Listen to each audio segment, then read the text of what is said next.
अरे यार बबुआ कहना आज मेहरानी से मार भइल बा। हाँ काहे खातिर?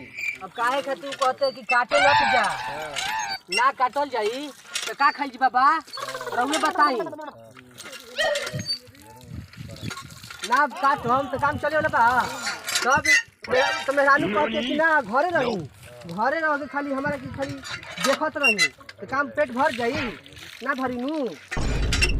बार बार कहते कि ना काटाई घर ही में रही तब चलते हम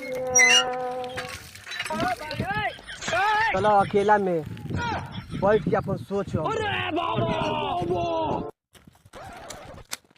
हालत खराब हो गई हमार माई बाबू ऐसा शादी कर दिले बड़न एक बहिनी के मेहरानू कहती है कि घर ही रह।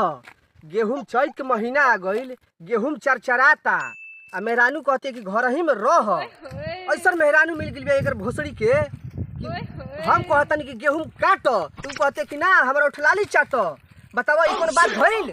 बार बार कहतनी कि ना काटे के बा ए भोसड़ी के बिया कि ना कहती है कि ना चाटे के बा। अरे चाटे के तो भर जिंदगी बहुए मगर सीजन पे आवता इहो काटला जरूरी बानू। चाटे से काम चल जाई ना काटम तो खाई का झुंझी छोड़ो कि आज इतना मार मरले बनी न ये दबा मरले बनी आज उनको फिर नाम ना लिहन। आज इतना भोसड़ो के मार देले भी न कि खाली अब कहियन नाम ना लिहन चाटे के खाली कहियन कि ना चली काटे खाली कहियन काटे कहिरा तो लागता। अरे मर देखो कि तो गिर जाता है। खाड़ हो बढ़िया से। अरे एकरा मातारी के इहो का थोड़ी साथ हो धोखा इहो देता यही मानी ना। अरे खाड़ा होख रे तोरा मातारी के खाड़ा होख तोरा खेपी में पी पर हो देखो फेर परेशान करता तोरो के एड़वा ले मारे के का पड़ी दिमाग तो खराब भइल ही बा वो तोहरो के का नहुरा के मारे के पड़ी। रुक तहारा माचारी के ना मनबो तहारा के नहुरा के मरबे करब।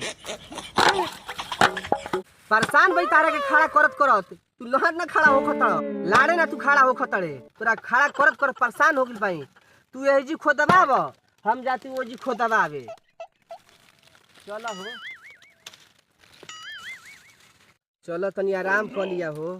तू सर वो ओजे रही हो हमरा आड़ी तो न तई हो ना तो मारब तू गाड़ी तक चल जीबो तू ओजी आराम कर हम एजी आराम करते चलो हो।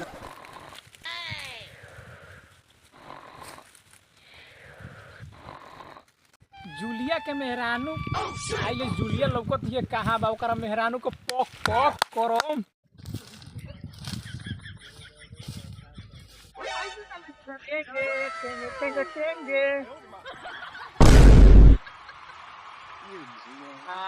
तोरा भोसड़ी के काम का तो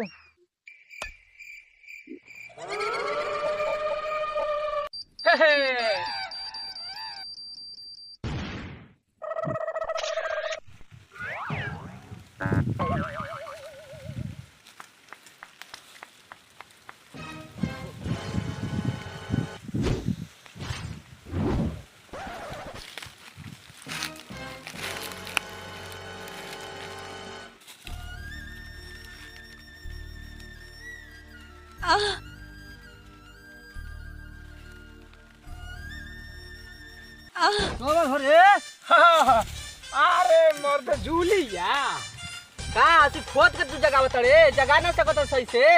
हम मर्द काहे के खोदे जाए हैं तो के खोदल बे मर्द कहीं हम काहे खोदे जाए हम कहीं के पी के मर्द कहीं के गिरल बड़ा हमारे बैठ गई नहीं। हां तो बोल का कहत रे काहे है जा नहीं खस जानत ना मेहरानू के इतना नौरा के मार देले कि पूठा फाट गेल भई से। हां साला सियार कैसन बड़े रे कैसन का बारे कहत नहीं कि हम कि चले के बकाटे तू कहते कि ना घरे रह के चाट तो बताव परेशान कइले है ओकरो के मरनी हो सर वो हइयो बदमाश इथि कइला हमर आंटी इको के फरनी हो आ तू बधारी में हमरो के तू करतो तो तोहरो के फारे के पड़ी का ना मर्द कहीं के साला बियाह शादी तोर भइल तो तू आके हई जंगल में मंगल करत रे तो का करबा झगड़ा कइये ले लेबो तो शांत करे खातिर माहौल अकेले ही शांति में न रहबो। काहे मेहरानू तो इतना खौ का? का तू लेने कहत हवे ओकरा के राते इतना मार देले बानी कि फाट गइल होई से। कौची रे? कौची? अरे गेहूं के बाल। साला कहीं के गेहूं के अरे गेहूं के ना हां गोरे गोरे टांग फाड़ देले बानी मार के। साला हिजड़ा एकदम हाथ क देले बड़े कारी। तो कैसे माई बाबू बियाह क देल?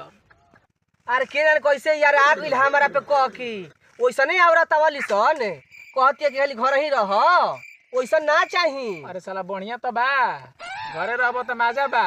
तो घरे में तू रहलस। हां हां हम तो अभी आवत है तुरंत। तू केने चलल बाड़े? अरे मर्दे बांडा ठूटा के पूछता चलल बानी जाने ताने कहीं फाक मिल जाओ तो मार दी। फाक ढूंढत मारे खातिर। हाँ तू ये समझ लवे कि यही से बैठ गेलवे का हमारा ला हम तोरा फाकी नजर आवतनी कि मरबे। फाक मर्दे कहीं के हमार कहा नाम कुछ और बा। तू सोचबे करल खाली मेहरानुए के बारे में। आई लो राते दिन चढ़ता उतरता तब मर्दे कहीं के तार। अरे बबुआ कह न कहाँ चढ़त जा कहाँ उतरत जा। अरे परेशान तो बानी जा काहे? अरे देखते बड़ा अति घर लइका फइका घबरावे लगत हो सन जेने चैत के लहर में बड़ी चढ़ला। अब जेने तने मारत ना हवा तो शरीर पूरा कहत है कि ढनढना जाई। अरे मर्दे कहीं कते घड़ी चढ़ल जवानी हो बहु मेहरानुआ के जाके टोइए ना। तो हमार तो शादी बियाह हो गइल बा त हाथ तो और फाटत होई। फाटत ना होई हां झाटत ता। आई हो दादा चलत है से धक कोनो पेड़ धक झकोर जा। ए मर्दे को ढेर बकचोदी कइले तोरा से एगो झाट कबरी दे भाग तोरा कहीं के बकचोदी कइले बाबा रही बांध पहिला चल तो रहने घूम पक पक भाग हई देखो फलानवा वाला के हो एकरा तनको बुझाता उठान मारत है जवानी उनकरा बुझात हुए कि शादी बियाह करी कि ना करी। हई देखो हो जेने तेरे साला कोई के हाथ ढुका देता इस साला कोई के आज हमारा में ढुकइलो से आय कह कि पकड़ लेनी ही। हई देखो हो साला कोई के सुतर रही कह कि नींद टूट गिल ह ना त का कइले रही त आज आय जा तनी आज ओकरा बापुआ से कहे कि ओकर जल्दी बियाह शादी कर जेने तेने फाक में हाथ घुसावल चलता। गेहूं तो एकदम चचराता बुझाता कि अब गिरी के कब गिरी। चलो गेहूं कटाई ना काल है आज मछली मार लिया तनी।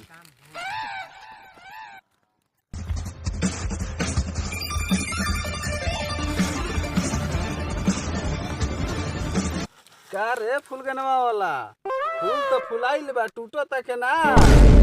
आय टूटही के चक्कर में बाड़े कतना तूर के जुटा देनी। कैसे रे? कैसे 9 बजे रतिया के बतिया बताई बतिया सुनबे तो कनवे तो फट जाई। हां तो तू तो छुछुंदर हइबे कइले बे कहीं बिल्ली में घुस गइलो के बे। तू कहाँ आइल बड़े?